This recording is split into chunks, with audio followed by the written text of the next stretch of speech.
The shoemaker's son always goes barefoot.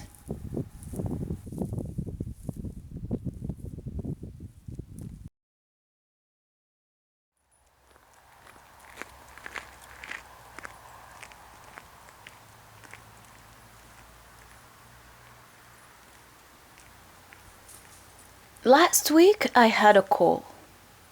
A call from a woman I met once and barely know. She used to talk to people in the street about God and got to get along with my mother.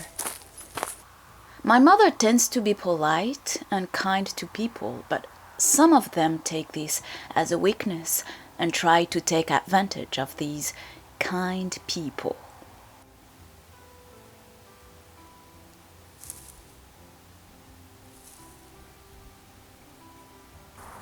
One day, I visited my mother and went out with her at the post office. It was about 3 years ago, I think. The street was full of people on that market day. That woman, I would call Sandy, greeted my mother and we started a small conversation together. She was very curious about our private lives, and I quickly closed the door to her superficial curiosity.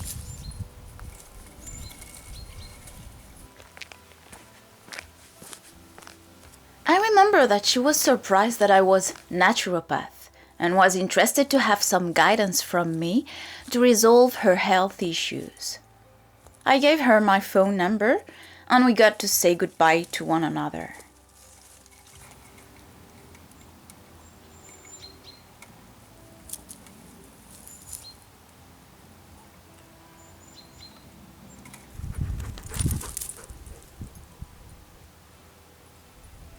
When she called me last night, she wondered if I remembered her. I did remember her. She started to ask for some news of my mother and quickly began her hiring process. That's always the same with people talking about God and trying to convince you that you should follow their organization in order to find peace and the best place near God. You can lead a horse to water, but you cannot make him drink.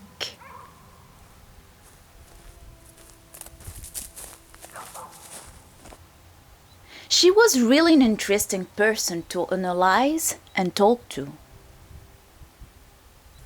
Her hiring process started with taking the temperature of how I felt about the current international situation in order to potentially use this information against me. This is often the same process with these ill-intentioned people.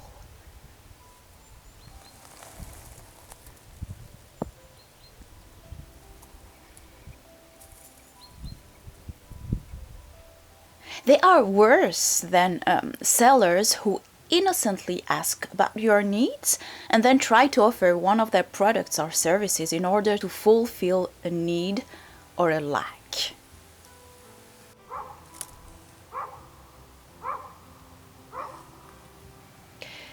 Then she kept on by talking about several things, among them the Bible, life after death, the good, the bad, and everything around human lives in general. She was like a disciplined student, memorizing all the key vocabulary she learned by heart and all the sentences she repeated over and over again. She was that kind of people who get lost once we question her scheme or make them think out of her paradigm. I listened and listened. I listened all her attempt to manipulate and influence by her stories and emotional projections. Stories I already know. Then I asked her something. I asked her the real goal of her call. She was surprised. She mumbled she wanted to share, especially with interesting people like me. Interesting people like me. Another attempt of seduction by flattering me.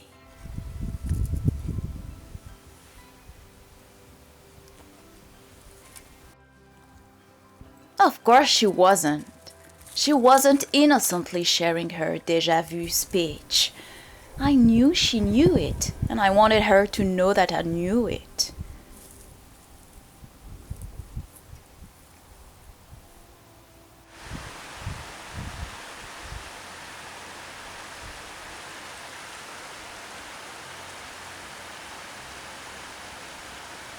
Well, this is what I answered. You are trying to convince me to join your organization because you think you have a divine mission.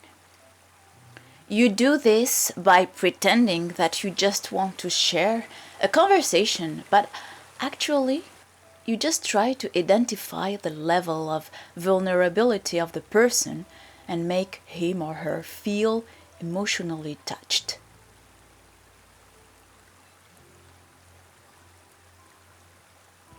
You are talking about socio-political events that you haven't studied and the Third World War to convince that the only way to be saved from all this suffering is to join you.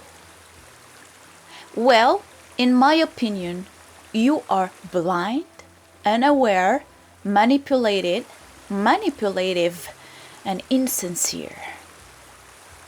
You should learn basic psychological and physiological laws before talking about universal laws you haven't experienced yet.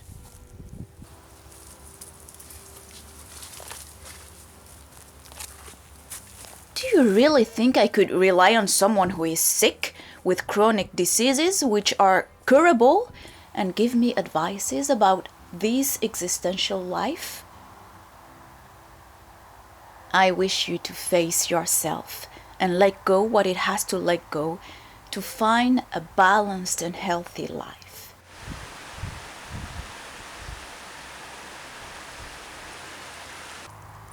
Once you'll find this, you will be able to testify about your miracle healing and will not need any more to convince anyone.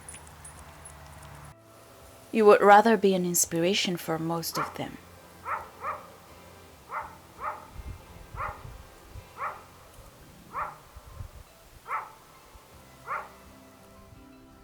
Heal yourself first.